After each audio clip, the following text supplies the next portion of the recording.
Cada libro es un milagro. Cada libro representa un momento en el que alguien se sentó en silencio y ese silencio forma parte del milagro, no te engañes, e intentó contarnos a los otros una historia. Si estás aquí, escuchando Nota al Pie, no me cabe duda de que podrías firmar esta declaración, que es una declaración de intenciones y una declaración de amor a los libros.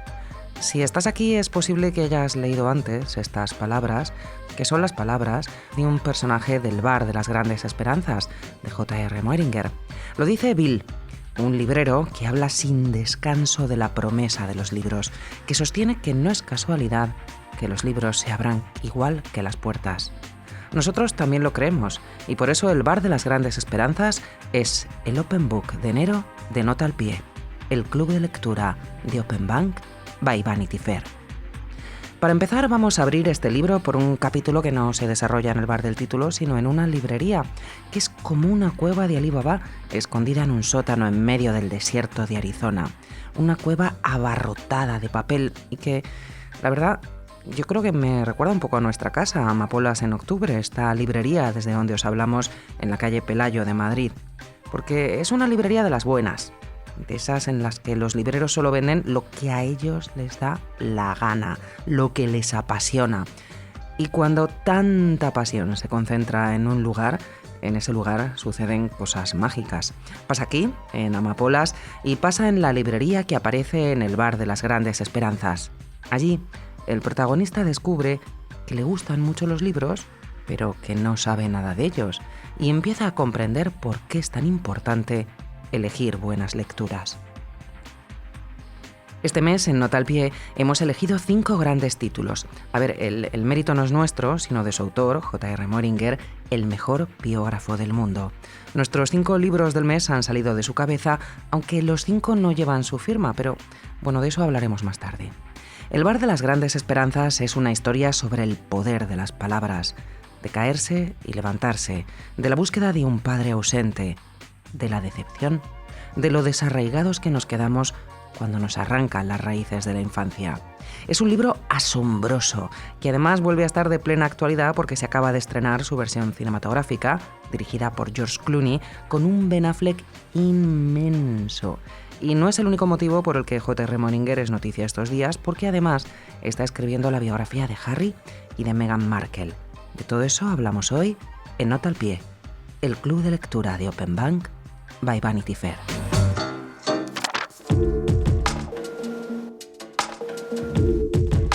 Seguro que alguna vez en la vida os ha pasado esto. Os encontráis con un desconocido y le confesáis algo que no os habéis atrevido a contarle a nadie.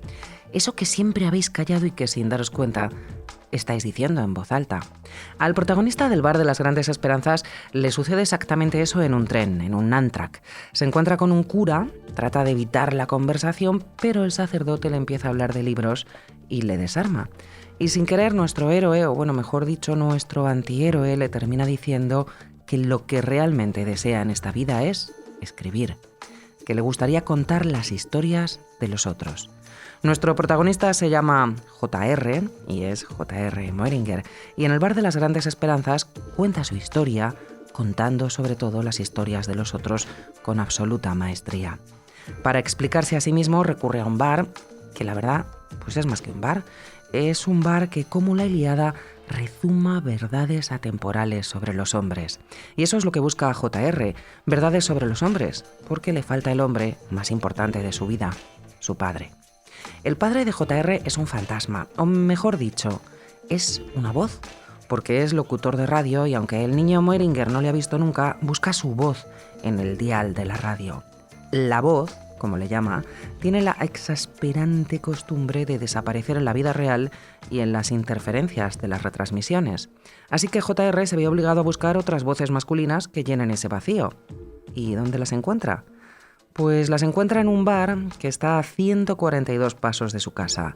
Un bar que al principio de la historia se llama el Dickens y que luego pasará a llamarse Publicans. Es un tugurio en el que lo mismo te explican el sistema solar con un limón y una aceituna que te hablan de Rilke o de Cheever. Muy pronto el niño Moehringer descubrirá que la contraseña para entrar en esa sociedad de hombres reunidos alrededor de una barra no es el alcohol, sino las palabras.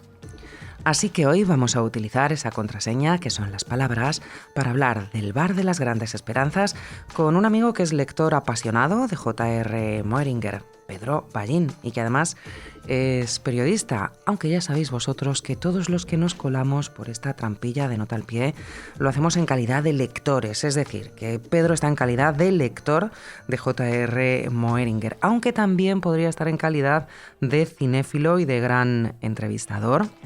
A Pedro Ballín seguro que le conocéis por leerla en La Vanguardia, pero también por su libro Me cago en Godard, ¿por qué deberías adorar el cine americano y desconfiar del cine de autor si eres culto y progre?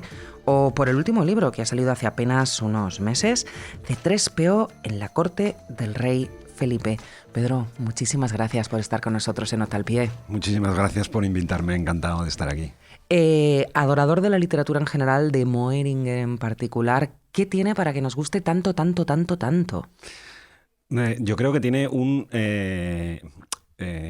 odioso, porque genera envidia, talento para contar. Yo no he sido nunca, ni siquiera de joven, un lector compulsivo, aunque es verdad que empecé a leer bastante de crío. Sin embargo, tengo como la sensación de que gracias a la gente que tengo alrededor y de algunas contingencias, he tenido extraordinarias lecturas. Y yo tengo un poco como pautadas las narraciones que en cada etapa de mi vida me han servido para entenderme mejor y entender un poco el mundo. Y uno de esos momentos se produjo con Moehringer de forma completamente contingente, porque yo leí el Bar de las Grandes Esperanzas porque Moehringer venía a España y tenía que hacerle una entrevista. Y como supongo que a tantos lectores de este libro, caí de bruces en la primera página. Mi editor insiste mucho en lo importantes que son las primeras páginas y no andarse por meandros y con muchas consideraciones previas. Y creo que como página, además, no sé si en la edición en inglés original es exactamente así, pero en la edición en español la fortuna quiere que la página termine exactamente donde termina el punto y aparte, y esa página del libro me parece una obra maestra en sí misma. Es imposible no caer en el libro una vez que has pasado por esa primera página, ¿no? Y es envidiable ser capaz de escribir algo así. Después recuperaremos esa primera página, pero me gustaría que nuestros oyentes pensaran, que hagan un ejercicio de memoria y que piensen en un amigo, en un familiar, en alguien que les descubrió un autor que les terminó conmocionando. Tú, Pedro, conoces a Moehringer por trabajo, como nos sucedió a muchos, pero me consta que luego recomendaste mucho y regalaste mucho el Bar de las Grandes Esperanzas a amigos que todavía lo agradecen. Sí, varios de mis amigos más íntimos, creo que porque comparten con el universo de Moehringer y creo que conmigo, esta especie de celebración del bar como lugar de grandes conversaciones, a menudo completamente banales, pero en el fondo totalmente trascendentes, ¿no? Entonces a todos mis amigos, digamos los más próximos, con los que comparto esa misma devoción, que en mi caso además, biográficamente me he dado cuenta que soy muy de bar y muy poco de lo que entendíamos cuando éramos jóvenes de salir de copas en el sentido en el que se vive en España, ¿no? Estos bares apretujados donde la gente se grita donde al oído. Solo se dice qué, sí, porque no oyes sí, nada, esto, ¿no? Porque yo ya casi desde los 20 años solo me gustaban lo que se llamaban como los bares de puretas, que es donde la música nunca está muy alta, donde acodado en la barra siempre puedes hablar sin levantar la voz. Y claro, el descubrimiento del Publicans, del Dickens, fue un acontecimiento. Y debo decir que todos los amigos a los que les puse en suerte el libro de Moehringer se convirtieron inmediatamente en tan devotos como yo del libro. Y además debo decir, y esto creo que es importante, por lo menos para mí, que el tipo está a la altura. Es decir, que la conversación con él en la entrevista, pues es uno de esas personas que cuando la conoces te la quieres llevar a casa o al bar. Después hablaremos de esa entrevista, porque tú has hablado de la envidia que te produce lo bien que escribe Moehringer. Hoy hay mucha envidia en Nota al Pie porque yo tengo mucha envidia por esa entrevista que le hiciste. Es muy emocionante cuando uno descubre una lectura que le gusta y me gustaría que nuestros oyentes se imaginaran cómo es esa emoción cuando en una editorial descubren a un autor como Moeringer y se dan cuenta de que no está traducido a nuestro idioma, que no tiene editorial en España. Bueno, pues eso es como un flechazo, pero seguido de un fueron felices y comieron perdices. Eso es lo que sucedió con el equipo de Duomo. Duomo es una editorial relativamente joven en España, nació en el año 2009, que siempre apuesta además por la calidad literaria, y todavía se acuerdan de cómo fue el momento Moeringer. Hemos hablado por teléfono con Laia Salvat, de Duomo, que nos lo contaba así. Y recuerdo perfectamente, como si fuera hoy mismo, ese momento de emoción de haber encontrado un libro extraordinario, escrito magníficamente, el libro que cualquier editorial quiere tener en su catálogo. Fue hace 8 años, fíjate Marta, en enero 2014. Estábamos todo el equipo comentando lo impactados que nos habíamos quedado con la lectura de Open y no podíamos creer que no estuviera publicado en español. Digo en español porque no estaba ni en España ni en Latinoamérica y los derechos estaban libres para poder comprarlo.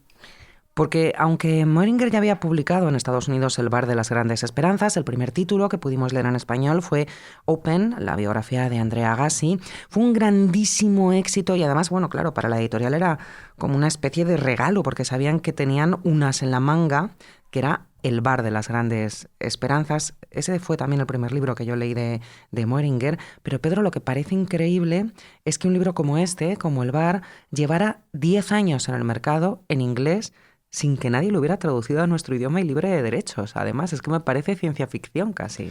Y descubrir al autor como debajo como escondido entre papeles, ¿no? Porque en realidad era la sorpresa ante Open, ¿no? Ante la extraordinaria autobiografía, en teoría, de Andrea Agassi.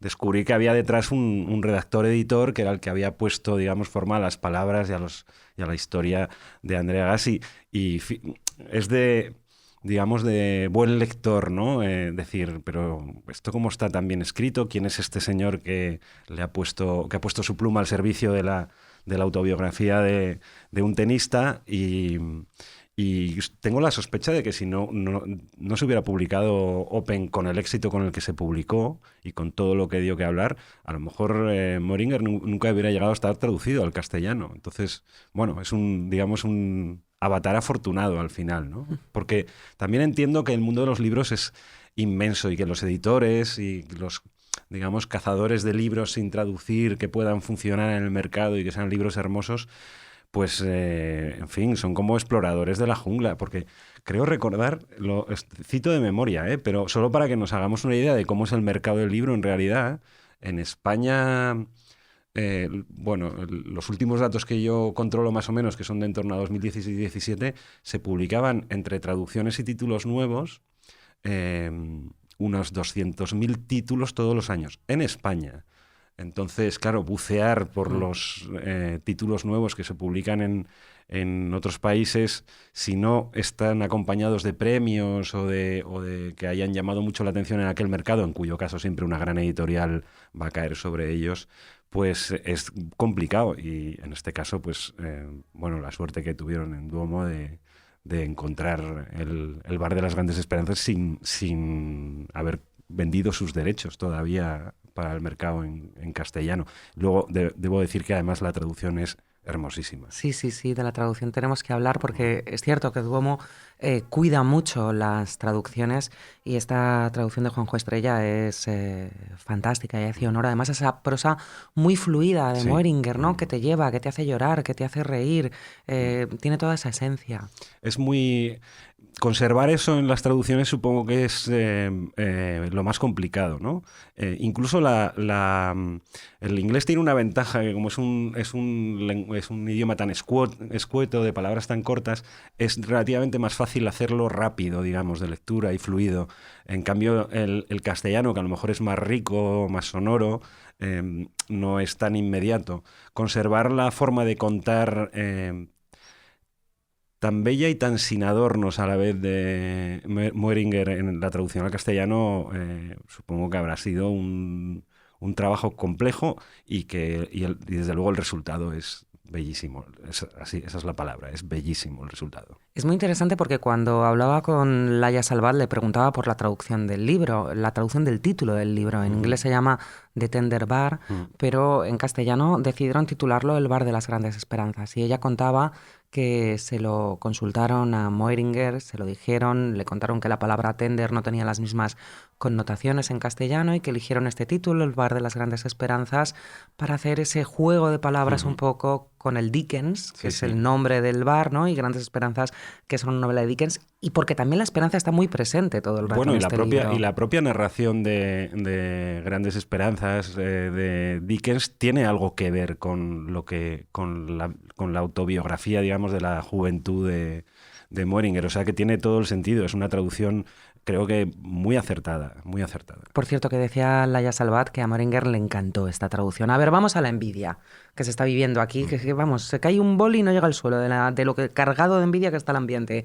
Pedro, ¿cómo fue esa entrevista que le hiciste a Moeringer? No, pues es que, claro, descubrir que el tipo es toda humildad, que tiene una relación compleja con la escritura en el sentido de que se la toma como muy en serio, que entiende muy bien el storyteller, es decir, que tener una sucesión de acontecimientos significativos para construir con ellos una narración está bien, pero si no eres capaz de contagiar el talante último de los personajes y las emociones que rodean toda la historia, pues en realidad al final tendrás pues un relato un poco escueto y deslavazado de algo que en este caso, que él habla de su propia vida, es muy importante para ti.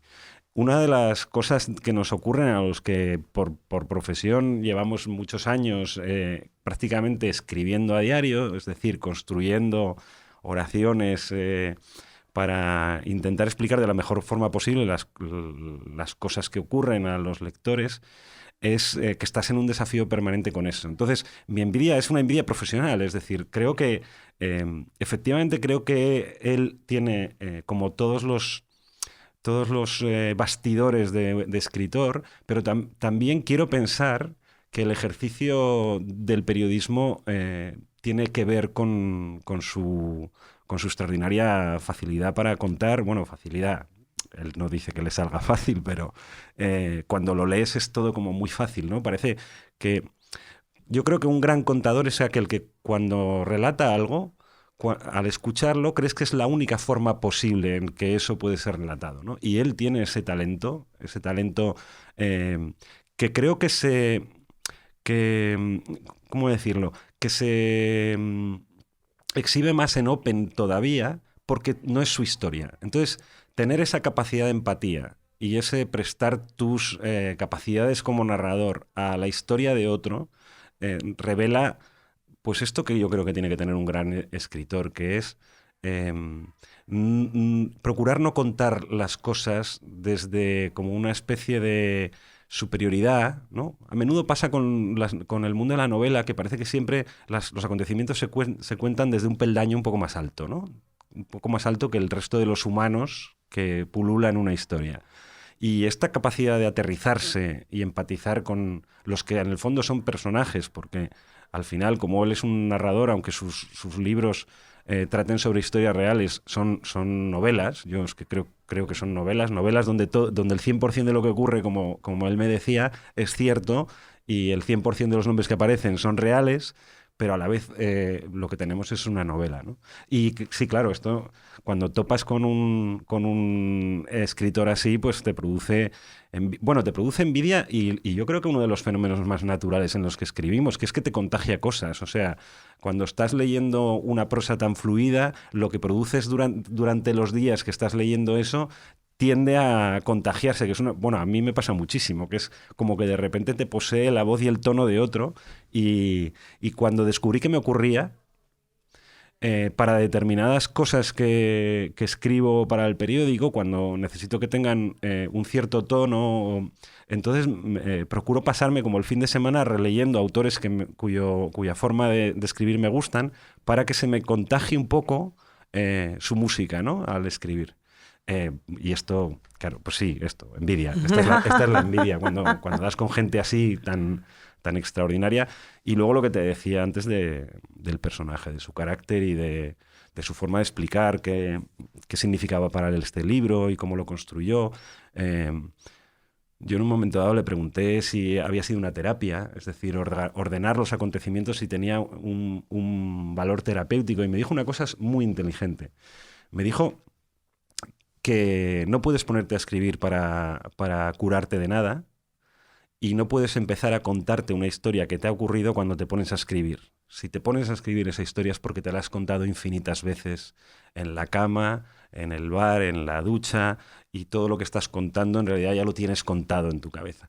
Y esto me gusta muchísimo porque habla de una cosa que en los últimos años me ha obsesionado un poco, y que incluso en el último libro, que es una crónica política, hablo bastante de ello, de cómo la ficción es un vehículo para entender la realidad, porque es un vehículo para construirla. Esta condición que tenemos todos como de narradores de lo nuestro, ¿no? Cuando incluso, seguramente lo hacemos mal cuando nos van mal las cosas, lo hacemos más cuando nos van mal las cosas, en los términos de hemos tenido un desengaño, y entonces nos contamos la historia una y otra vez de forma obsesiva, y al final tenemos que dar con una forma para ese cuento, y decía Meringer, esa es la terapia. Y luego ya es cuando te puedes poner a escribir. Pero venía a decir que hay que venir llorado ya. Hay que venir ya con la cicatriz.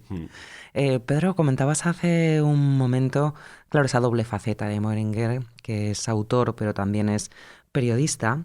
En esa visita en la que tú le conociste, cuando vino a España, él estuvo acompañado por Laia Salvat. Ella lo recuerda también con muchísimo cariño, y recuerda también algo muy importante de esta doble faceta de autor y de periodista, una virtud que hay que tener, que es saber escuchar.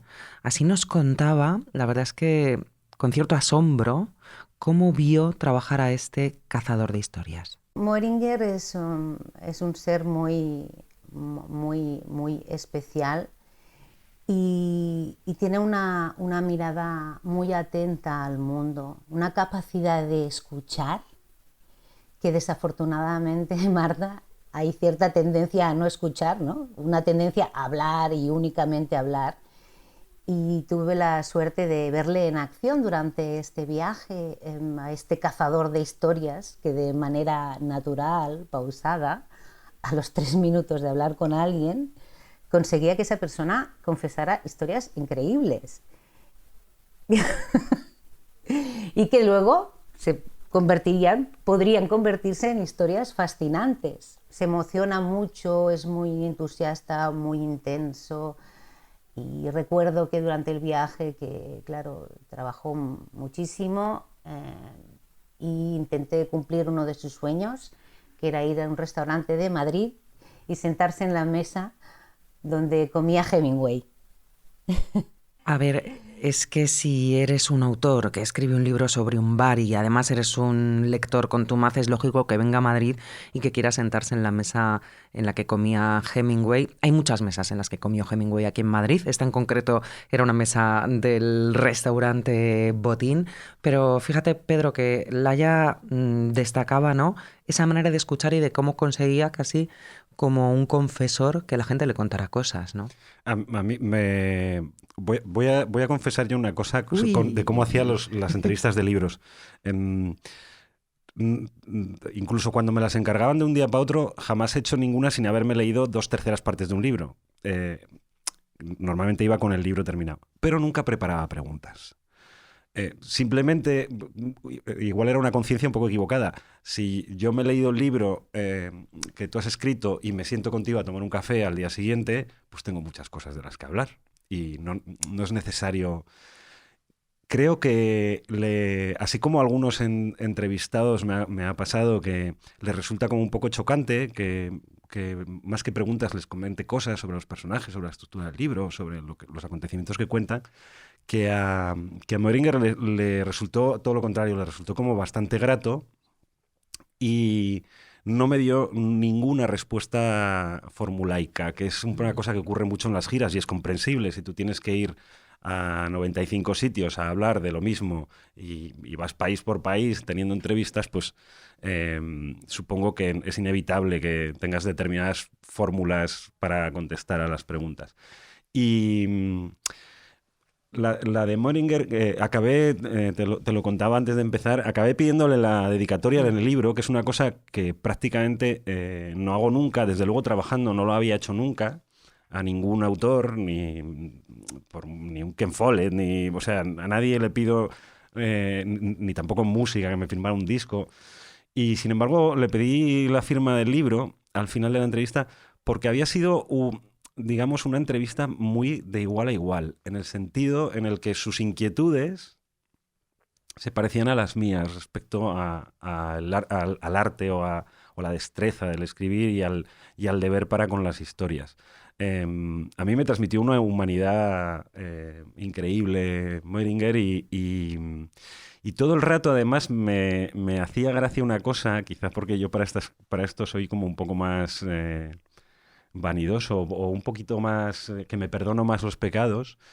Él no hablaba como una persona consciente de tener un extraordinario don, y lo tiene, sino como una persona profundamente humilde y como en permanente lucha con sus habilidades para escribir, ¿no? Esto me pareció de una humanidad alucinante, no sé, fue un tipo, no sé, cuando en los 10 años que yo hice cultura, prácticamente hacía entre cine y libros casi una docena de entrevistas a la semana, 10, 12 entrevistas a la semana.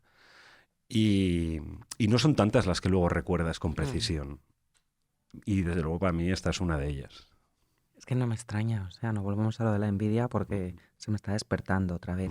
Decíamos al principio que El bar de las grandes esperanzas es un libro sobre las palabras y los relatos, sobre esos escritores que nos ayudan a descubrir nuestro lugar en el mundo. Si mencionamos solo algunos de los que pasean por estas páginas, están Melville, Twain, Kipling, Dickens, por supuesto, que le da nombre al bar, Poe, Chaucer, Longfellow, Lorca, Dos Pasos, Dreiser, Mailer, Hawthorne, Emerson, Thoreau, Kerouac, Hammett... Bueno, que puedo seguir, que podríamos estar así todo el rato para armar una biblioteca perfecta con todos los autores que aparecen en el libro, pero me voy a detener en uno que lo atraviesa desde la primera página y que es Francis Scott Fitzgerald, que es totalmente omnipresente en El bar de las grandes esperanzas, ¿no?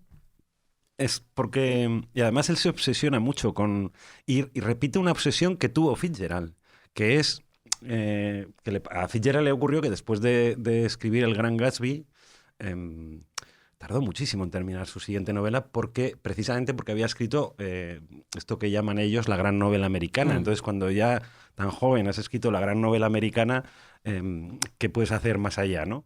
Y la obsesión de perdón, la obsesión de J.R. era la misma, o sea, lo notas en su juventud, que es existiendo un Fitzgerald, como que ¿para qué vamos a aparecer los demás, ¿no? Y además todo esto tejido con que en realidad hay un pequeño Gatsby en la historia del bar de las grandes esperanzas, porque después de todo es un chico de una condición súper humilde que acaba en Yale. Y este es un tema que recorre a la sociedad norteamericana y por tanto es su gran tema literario, el asunto del ascenso social, ¿no? Y de si la tierra de las oportunidades lo es de verdad o no.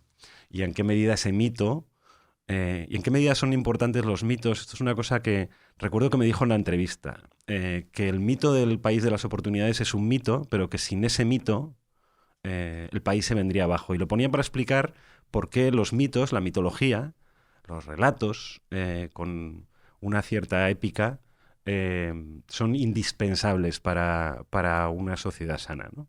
Pero efectivamente, además a mí me redime mucho porque yo vivo casi como un Madrid-Barça la tensión Hemingway-Fitzgerald y yo soy fitzgeraldiano de los pies a la yo cabeza. También. Y siempre, no sé si tiene algo que ver, seguramente como esto es un forofismo, tiene algo que ver en mi mala relación con Hemingway el hecho de que se portara tan mal con Scott Fitzgerald, que en el fondo fue su descubridor. Claro, y que le promocionó y le recomendó y le presentó a Max Perkins. Sí. Entonces, hay para los que escuchen esto, hay un libro maravilloso que no tardó mucho en traducirse y yo creo que todavía se puede encontrar por ahí, si no en librerías de segunda mano, que se llama Hemingway contra Fitzgerald, de Scott Donaldson, que hace, digamos, una biografía literaria del encuentro entre estos dos personajes. Entonces, yo milito mucho en Fitzgerald, en su forma de escribir y también en todas sus obsesiones y sus temas. Me gusta mucho que hayas recomendado ese libro porque quien lo lea y no tenga equipo terminará siendo como nosotros, del equipo Fitzgerald. Sí, yo creo que claramente. Sí. Con bueno, ese libro Scott Donaldson no se llamaba Scott por cualquier cosa, sí, por o sea eso. que sus padres ya habían tomado partido desde el principio. Bueno, además en esta obsesión con Scott Fitzgerald, es que luego hay un detalle geográfico, porque la acción del Bar de las Grandes Esperanzas tiene lugar en Manhasset, que es un pueblo de Long Island, donde nació Moehringer, pero es que además es la inspiración real de uno de los lugares más legendarios de la literatura, East Egg, el escenario del Gran Gatsby, y hay un momento en el que Moehringer dice en el libro: ya es mala suerte que alguien hubiera establecido un nivel de perfección inalcanzable, que ya hubiera escrito la gran novela americana, pero ¿por qué había tenido además que situar la acción en mi ciudad natal? Es que claro, es muy mala suerte que nazcas en un sitio y que ese sitio sea East Egg. Pero es que además, como Gatsby, nuestro JR, también persigue un amor perdido del pasado, solo que en este caso es su padre, ¿no? Y es una figura atronadoramente presente durante todo el libro a pesar de su ausencia, ¿no? Porque lo que el protagonista quiere desvelar es el secreto de ser un buen hombre. Digo yo, es una tarea imposible desvelar el secreto de ser un buen hombre y más para un niño sin padre. Sí, y es muy bonito como él coge los modelos de lo que tiene alrededor. Por el barrio y el bar, pues lo que tiene alrededor es lo que, digamos, usando el lenguaje común estadounidense, son perdedores, básicamente. Son barcos a la deriva que han arribado al pantalán de esa barra de bar y cómo él es capaz de sacar de ellos lo mejor y construir una masculinidad. El libro es muy masculino, es profundamente masculino, precisamente por cómo él intenta reconstruir esta figura paterna y cómo la traduce a través de un montón de hombres, principalmente su tío Charlie, pero también todos los parroquianos del Dickens. Y es sorprendente que él consiga, además, en esos años construir una masculinidad de bar que no sea tóxica, que no sea bravucona. Creo que es una combinación entre ser un tipo extraordinariamente empático con todos esos personajes masculinos que hay ahí y la literatura que estaba consumiendo simultáneamente, ¿no? Tengo la impresión, seguramente un neurobiólogo dirá otra cosa o algún día la ciencia lo corroborará, que todo lo que nos ocurre entre los 12 y los 25 o 30 años, sobre todo relacionado con la gente que conocemos y con las ficciones que nos conmueven, nos construye.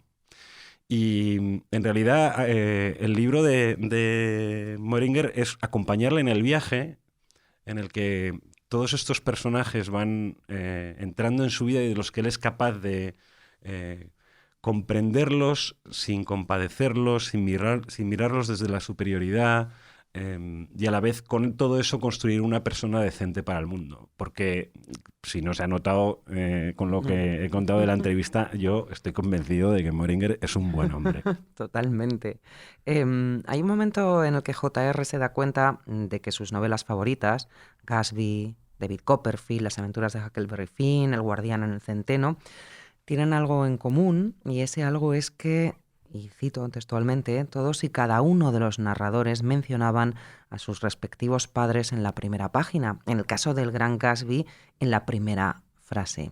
Como hemos hablado de esta primera página, que está increíblemente bien escrita, seguro que los que habéis leído el libro estáis recordando ahora, si no las palabras, por lo menos la sensación que esas palabras dejan. Los que no lo habéis leído, sois muy afortunados porque tenéis la posibilidad de descubrirlo, y para todos, para unos y para otros, hemos decidido recuperar ese arranque del bar de las grandes esperanzas. Así que vamos a leerlo, vamos a escucharlo.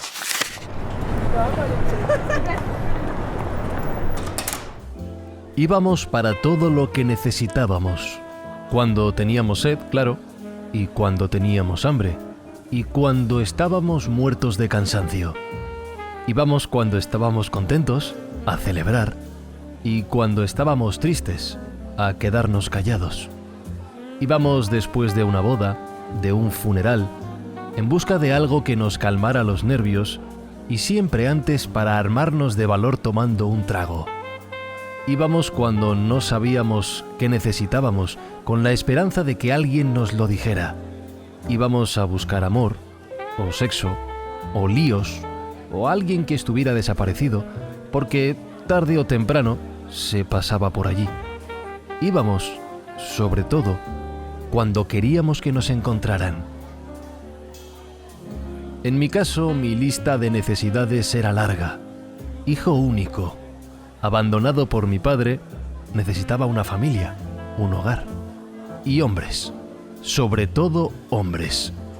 Los necesitaba para que me sirvieran de mentores, de héroes, de modelos y como una especie de contrapeso masculino a mi madre, mi abuela, mi tía y las 5 primas con las que vivía. El bar me proporcionaba todos los hombres que necesitaba, más 2 o 3 que no me hacían ninguna falta. Mucho antes de servirme copas, el bar me sirvió de salvación. Me devolvió la fe cuando era niño, cuidó de mí de adolescente y me acogió cuando me convertí en un hombre joven. Aunque me temo que nos sentimos atraídos por aquello que nos abandona y por lo que parece más probable que vaya a abandonarnos, finalmente creo que nos define lo que nos acoge. Yo, naturalmente, correspondí al bar y lo acogí también, hasta que una noche el bar me rechazó y con ese acto de abandono final, el bar me salvó la vida.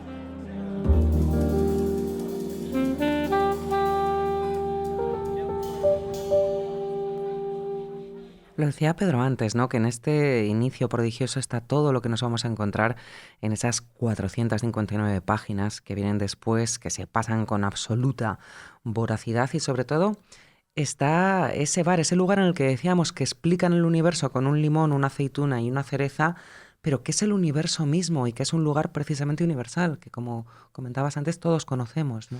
Yo creo que una de las, en otros términos ya no relacionados con la vida de Moeringer ni con el oficio de escribir, creo que una de las grandes virtudes del libro es que consigue que todos los que adoramos los bares encontremos ese bar. Es decir, consigue crear un bar que es como el bar platónico, digamos, como el ideal, con todos sus problemas y sus defectos, pero que es homologable a nuestros propios refugios, ¿no? Y la fauna con la que lo ilustra, en realidad, tiene mucho que ver con gente que conoces o que no conoces, y eso hace que, digamos, yo creo que todo lector se sienta conmovido por la historia de Moeringer. Y luego hay una cosa que yo siempre... a lo mejor no es lo más ortodoxo, pero que yo siempre necesito en la novela, al leer narrativa, que es frases brillantes. Esto tiene que ver con el oficio de uno, que es especialmente sensible a los hallazgos en frases. Frases brillantes que sean una gran verdad y que en el fondo son verdades provisionales, que sirven un rato, pero toda esa reflexión sobre cómo nos atrae lo que nos abandona, pero cómo en el fondo nos construye lo que nos acoge, me parece un pensamiento hermosísimo. Y claro, en el último párrafo de la primera página toparte con algo como eso, pues claro, inevitablemente te atrapa. O sea, Es que te quedas ahí. Yo he de decir que dos de los personajes que más me gustan no están en el bar, sino que son Bill y Bat, esos dos libreros, un poco con hechuras de garza, casi con un voto monástico por leer todo lo que se ha publicado y todo lo que se va a publicar, que son los que le descubren a J.R. el poder de los libros, son los que le convencen para que entre en Yale, pero sobre todo son los que le explican que no está preparado para algo y que ese algo es la decepción, porque este libro también es un aprendizaje sobre cómo lidiar con el desencanto, que en eso, en el fondo, consiste crecer, ¿no? Y encontrar la identidad. además es una conversación preciosa porque se lo dicen cuando se va a ir a Yale, cuando ha conseguido la beca y ser admitido en Yale, y le dicen, tienes que estar prevenido de algo. Y entonces él piensa que le van a hablar del exceso de alcohol, de las drogas, y entonces hay una reflexión muy hermosa sobre, no, en realidad lo que te puede destruir es la decepción, ¿no? Y tiene mucho sentido luego a lo largo del libro, porque efectivamente parece una historia de éxito a la americana en la que el joven Moehringer acaba en el New York Times y por tanto va a ser una estrella del periodismo y seguramente a continuación de la literatura, porque ha sido el vehículo de muchos grandes escritores en estar en las grandes cabeceras norteamericanas, pero luego eso termina no saliendo bien, lo mismo que su historia de primer amor, y entonces, digamos, la parte final del libro tiene mucho que ver con la gestión de esto, ¿no? De la decepción. Y eso todavía le da más sentido al título español del libro, porque grandes esperanzas son también grandes expectativas. De hecho, ha habido discusiones sobre cuál es la traducción más correcta o más apropiada del título de Dickens. Y creo que es uno de los aprendizajes vitales más importantes, gestionar correctamente las expectativas y no dejar, en todo caso, que, por un lado, no renunciar a las ambiciones que uno tiene para sí y los suyos, pero por otro lado, ser capaz de convivir con el hecho de que la vida a menudo trabaja la contingencia y el desastre y no te provee de todo aquello que tú le habías exigido cuando, digamos, te pones en marcha en la adolescencia. Bueno, hay un personaje en el libro que de repente exige algo, exige leer, es el Polibob, que sospecha que en la vida hay algo más que, bueno, pues que hacer patrulla por las calles, ¿no? Y ese algo es leer. Y en ese capítulo, que es muy bonito, en el capítulo 37, Moehringer escribe: todos los libros que merecen la pena van de emociones y de amor y de muerte y de dolor, van de palabras. De eso va El bar de las grandes esperanzas, el libro principal de Nota al pie, el club de lectura de Open Bank by Vanity Fair, pero ya sabéis que cada mes acompañamos a nuestro Open Book con otras 4 lecturas. Son 4 títulos que escribió Moehringer, aunque su nombre, como decíamos, no aparece en todos ellos. Los 2 que no firma son Open, la biografía de Andre Agassi y Nunca te pares, la de Phil Knight, el fundador de Nike. Es decir, que un escritor que tuvo éxito con su primer libro se presta después a escribir las vidas de otros, y ahora lo está haciendo con la biografía de Harry y Meghan Markle, y los otros 2 que vamos a proponer sí que los firma. Así que, ¿os parece que hagamos un repaso a estos 4 títulos de Nota al pie, Pedro? Muy bien. Pues vamos a hacer un repasito.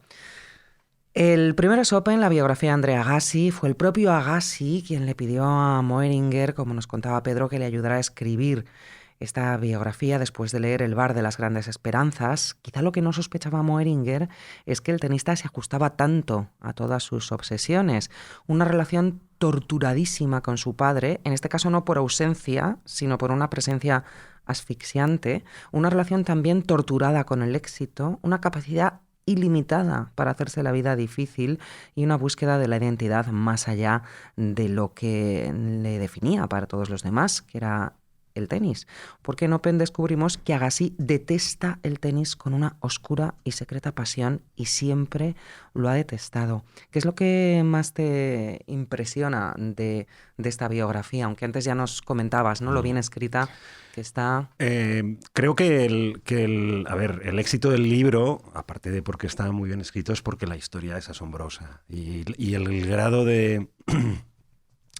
¿cómo decirlo? El grado de desnudez con la que se nos presenta Agassi, que a la vez es una desnudez coqueta, porque ha elegido las palabras de otro para desnudarse, o ha elegido a otro para que cuente esa desnudez, es conmovedora. Y tiene ese valor de las historias ejemplares contrafactuales. A ver si he dicho una cosa que suena como muy sofisticada, pero no lo es.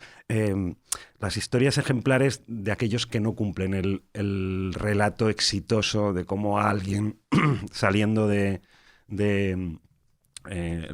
un lugar modesto consigue construir una carrera de éxito en algo de tanto relumbrón como el tenis profesional. Y esta es una historia que camina en dirección opuesta y que además tiene una peculiaridad. Yo creo que este detalle para mí es importante, que es que no es una historia trágica con un mal desenlace. No es, por ejemplo, una historia muy literaria sería la historia del futbolista Garrincha, ¿no? Uno de los futbolistas más dotados y más talentosos que acaba echando a perder su carrera por el alcohol, ¿no? Y apartado por todos. Y esto sería, digamos, el canon de la tragedia griega, por decirlo de alguna manera. No, la historia de Agassi es la de una persona que ya, terminada su carrera profesional, reflexiona sobre ella. Me resulta, creo que lo más sorprendente de los hechos que cuenta es esa relación tan torturada con aquello para lo que en realidad tienes mucho talento. Y además esto, que en el libro está extraordinariamente bien contado, tiene que ver con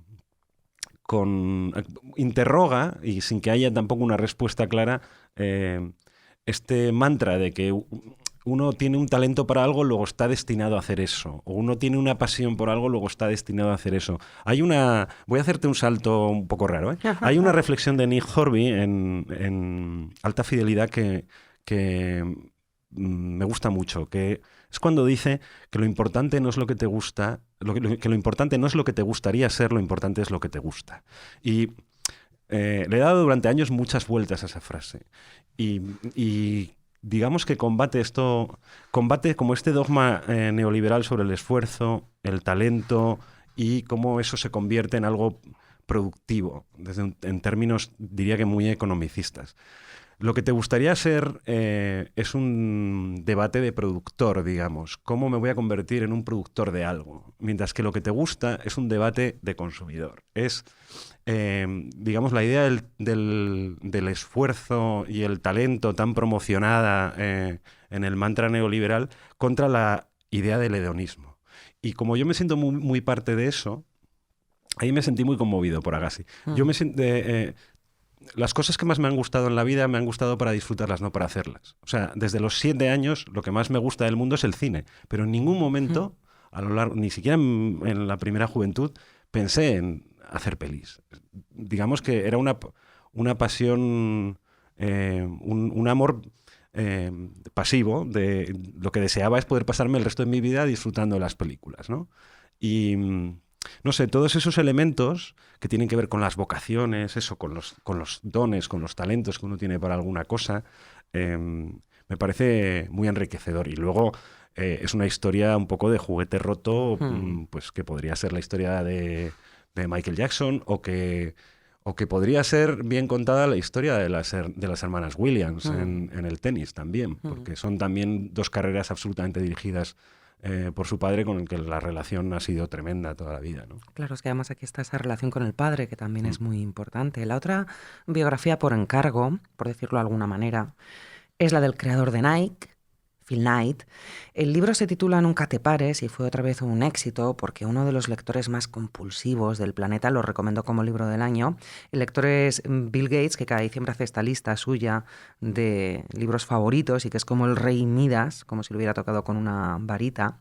Y aunque han tildado el libro de inspiracional, Gates ya advertía a los lectores que no tenían que acercarse a esta biografía esperando el secreto del éxito empresarial, sino porque es una historia muy bien contada.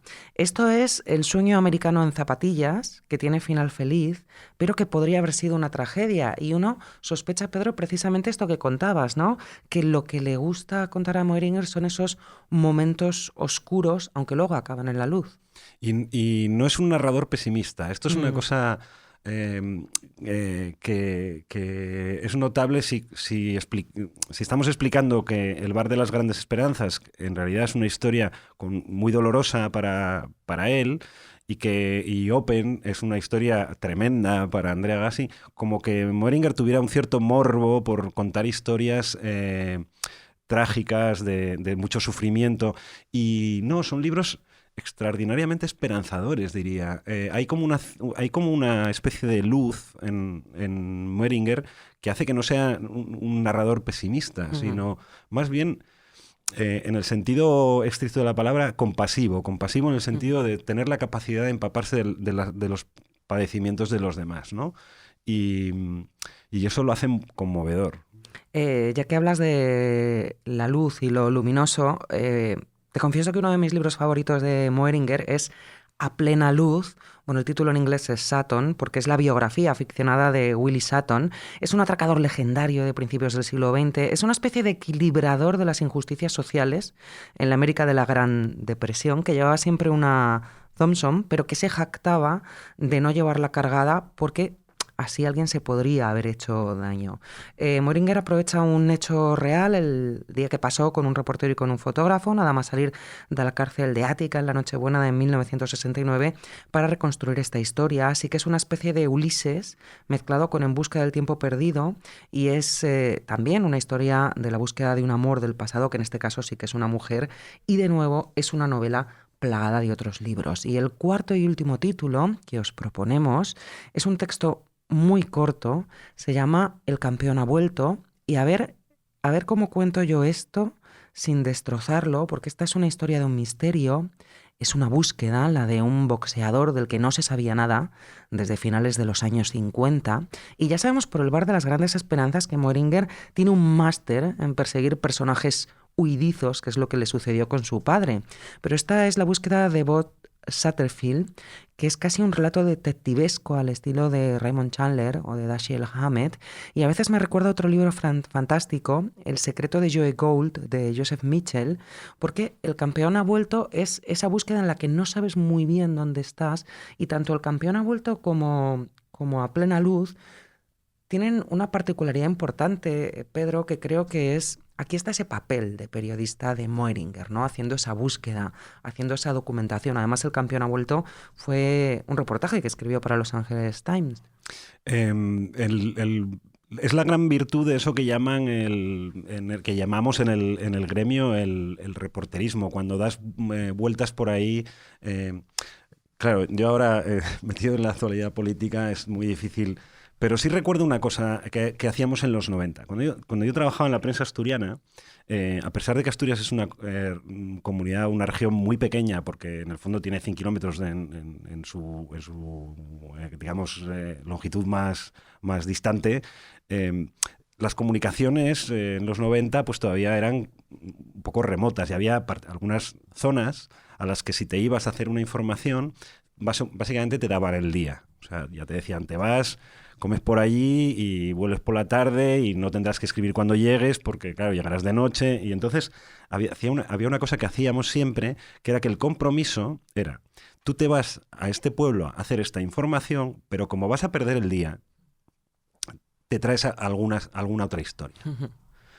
Y todos así dábamos con historias pues curiosas. Pues, eso del interés humano que te decía. Entonces, y recuerdo una absolutamente conmovedora, que no la escribí yo, la escribió un compañero, Luis Muñiz.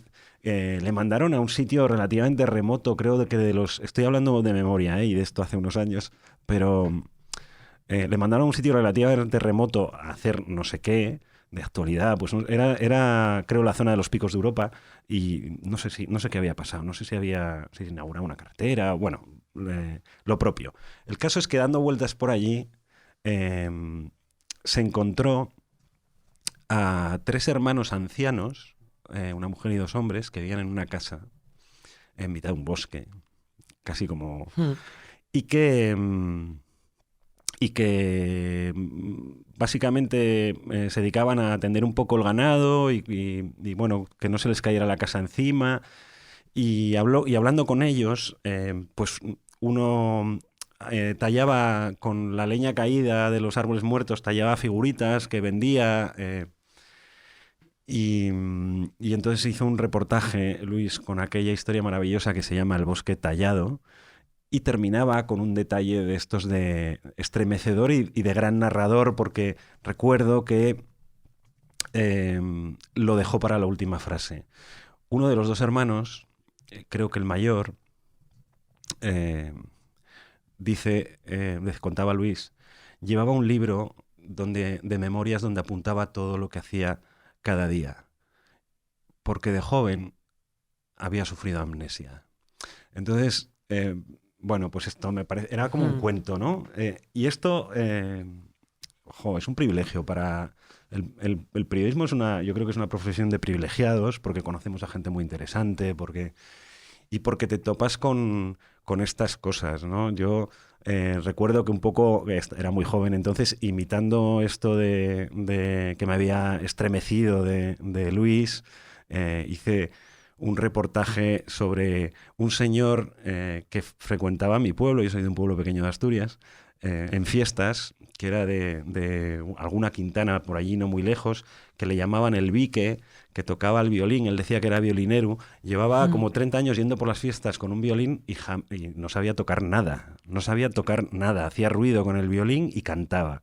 Y el pobre hombre cantaba una canción clásica de los años 50-60, que era La orilla blanca, la orilla negra, y como yo creo que él no entendía bien, decía la oveja blanca, la oveja negra, que oveja es oveja en asturiano.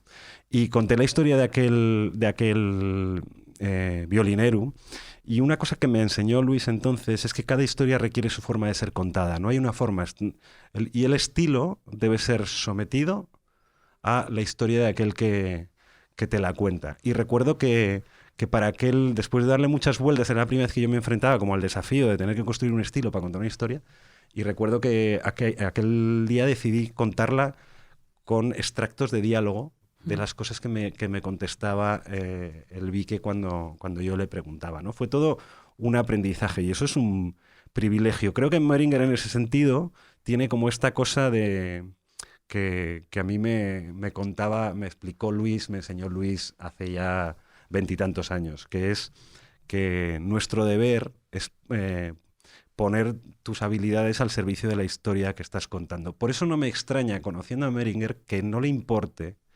retirar su nombre de libros, o que no esté en la portada, a pesar de ahora ya ser un autor que puede permitirse, digamos, no trabajar, entre comillas, de negro para las historias de otros. Sí, pero es cierto, porque él siempre pone la historia por delante. Bueno, Andrea Agassi, al final en los agradecimientos de Open, cuenta que él le ofreció poner su nombre en la portada del libro y que Meringer no quiso precisamente por eso, porque lo importante era la historia. Pedro, estamos a punto de acabar, pero claro, no puedo tener yo un cinéfilo, cinéfago sabio del cine y no preguntarte por la versión cinematográfica que acaba de estrenar George Clooney. Decía que con un Ben Affleck inmenso sobre el bar de las grandes esperanzas. Yo, si quieres, te cuento que me ha dado muchísima pena, que me parece muy gracioso que un libro sobre la decepción termine teniendo una versión cinematográfica tan decepcionante, aunque creo que quien no haya leído el libro podrá disfrutarlo, claro, como bueno, como una bonita acumulación de postales y de planos y de pequeñas anécdotas, ¿no? Pero se queda un poco. Creo que la película, si nos olvidamos del libro, es una película muy bonita y muy pequeña. El problema es lo que pesa la literatura de Meringer, ¿no? Lo que hemos hablado todo durante este rato. Adaptar historias que han encontrado una fórmula tan feliz en su expresión literaria es muy complicado. Y hay muchos trucos para esto. Por ejemplo, en la segunda versión que a mí me gusta mucho, a pesar de que tuvo muy malas críticas, la segunda versión de Gatsby, la de Baz Luhrmann, lo que hace Luhrmann es que hable Fitzgerald, ¿no? Y entonces no se corta un pelo y recurre a que las palabras que abren y cierran la novela de Scott Fitzgerald estén en la película abriéndola y cerrándola. Entonces hay trucos y hay desafíos especialmente digamos duros. Yo, por ejemplo, me quedé patidifuso cuando vi Las Horas, porque me parecía que era imposible convertir algo que es tan estrictamente literario como es toda la reflexión sobre Virginia Woolf y cómo interactúa con las vidas de estos personajes, que es un material solo literario, convertirlo en tan buen cine me parecía pues encaje de bolillos. En este caso, creo que la película en ese sentido no le hace justicia al libro. Creo que, como hablábamos antes de la decepción y las expectativas, creo que somos los que hemos leído a Moehringer los que nos podemos sentir decepcionados con la película, pero no creo que la película, nadie que no haya leído el libro, le resulte especialmente fría. Yo creo que es una historia bonita, que más o menos está bien interpretada. En los detalles de casting me gusta más, digamos, el J.R. crío que el J.R. adolescente. Pero creo que es una peli bonita. De hecho, diría que para los que no hayan leído a Moehringer, si pueden, hagan el orden inverso, digamos, vean esta historia y que luego se acerquen al libro pensando que el libro es una cosa bastante más rotunda que la película, ¿no? Y bastante más, no sé, conmovedora. Me parece un grandísimo consejo y espero que muchos que, bueno, vean la película y se sientan atraídos por esa historia, luego tengan esta magnífica bola extra que es leer el libro. Bueno, como esta, El bar de las grandes esperanzas es también una novela sobre aprender a despedirse, pues nos vamos a despedir de Pedro Ballín. Muchísimas gracias. Ha sido un por enorme haber placer estado con estar nosotros aquí alrededor del libro de Moehringer. Muchísimas gracias por estar en Nota al Pie. Muchísimas gracias también a los que nos escucháis. Ya sabéis que estamos deseando que leáis o releáis estos libros y que os hagan tan felices como nos hacen a todos nosotros. Y ya sabéis además que queremos saber qué opináis, qué sentís, qué os conmueve en este caso de estos 5 libros de Moehringer que os hemos propuesto. Para eso tenemos un número de WhatsApp en el que podéis dejarnos vuestras notas de voz para que podamos escucharlas en el siguiente episodio. Tomad nota, nuestro número de WhatsApp es 676 125 650. Lo repito otra vez, 676 125 650. Aquí estamos esperando vuestras notas de voz para comentarlas en Nota al Pie. Y bueno, pues nos despedimos ya también de este sótano de amapolas en octubre, que es un lugar tan especial como el sótano de la librería, donde Moehringer aprendió lo importante que es elegir buenas lecturas. Hoy nos despedimos, ya sabéis que siempre lo hacemos con una frase de otro. Creo que es necesario que lo hagamos con una frase de Scott Fitzgerald. Es parte de la belleza de la literatura. Descubres que tus anhelos son anhelos universales, que no estás solo y aislado de nadie, que perteneces.